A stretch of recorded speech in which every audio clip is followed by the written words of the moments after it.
Hey, I'm Kiren Titus. Just changing some strings on this guitar before we do a studio session. And I'm using a Kadence electroacoustic guitar today.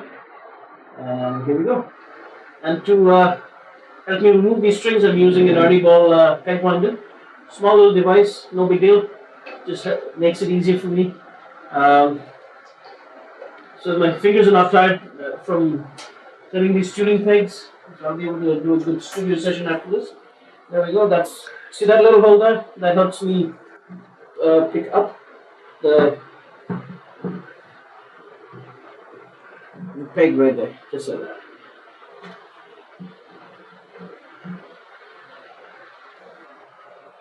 Elixier Nano Web 8020 bronze 12 gauge. This is my personal favorite set.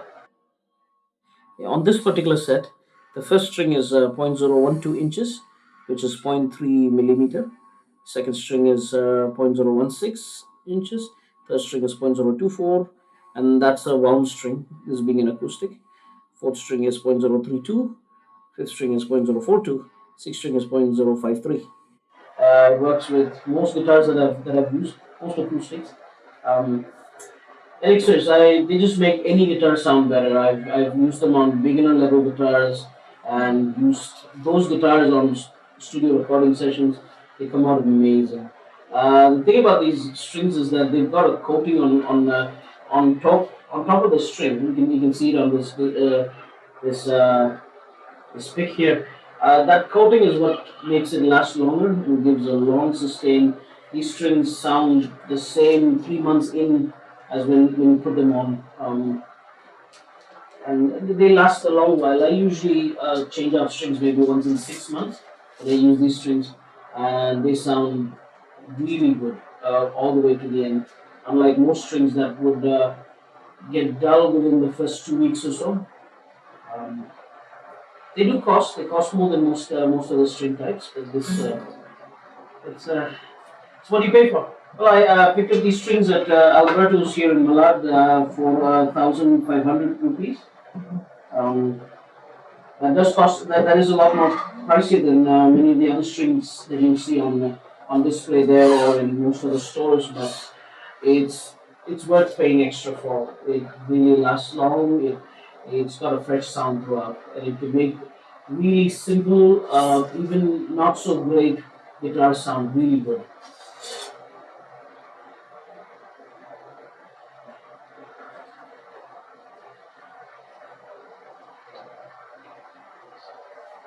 And this is a technique I normally tend to use. I use my forefinger there and my little finger up, and that's just about the right amount of slack that I want to give on my string.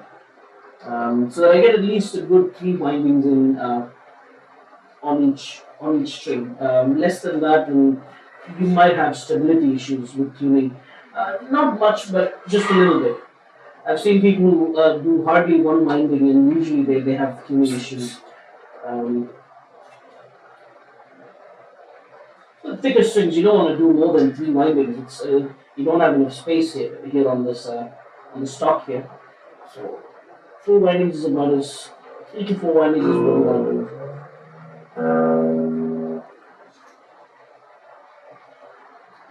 Just to and fro, to and fro, to and fro. A few times.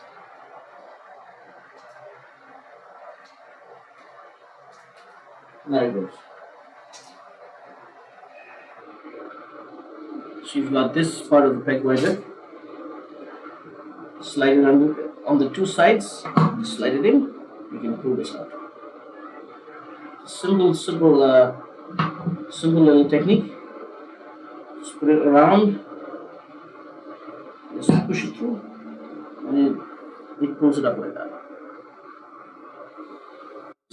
The next step is to insert the string in this way, just a little, till you can see that it sort of tugs. Put this back in, and see there's a groove on this. You want to try and get that groove where the string is at, right? And you want to pull the string up so that it's sitting at the edge underneath, and then push this through, because you don't want the end of the ball end to be at the tip end of this pin. You want it to be wedged between the top surface and this peg. String tight till it's easy to slide the string in. Take it all the way in, lay it on top of the nut, position that you need it to be. Forefinger there.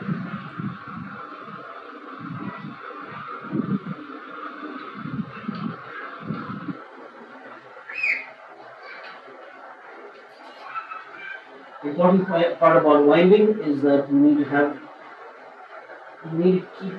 keep the excess string always on top, so that the winding comes below that, not on top. Again, keep the string below the previous winding, so it cascades down.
As a rule of thumb, you want to get the strings tight, but you don't want it too tight in the sense that you might break the string. What matters is that it's taut. So set it like that for now, and then use a tuner later on. As long as it's taut, but you don't go too hard on it. Just enough so that it's not fluttering and buzzing. You've got some sort of tone out of it.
With the first string and the second string, which are plain strings, if you try to break it off just by going to and fro like the arm strings, you might end up with the string just skipping and it not breaking. So you know when you use a string cutter to actually cut these ones off. And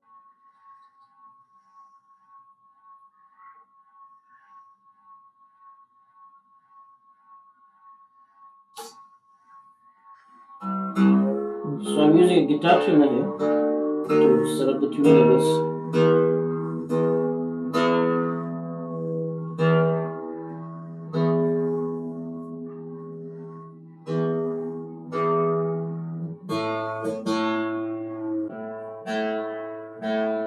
I hope you understood the technique for changing strings, and good luck.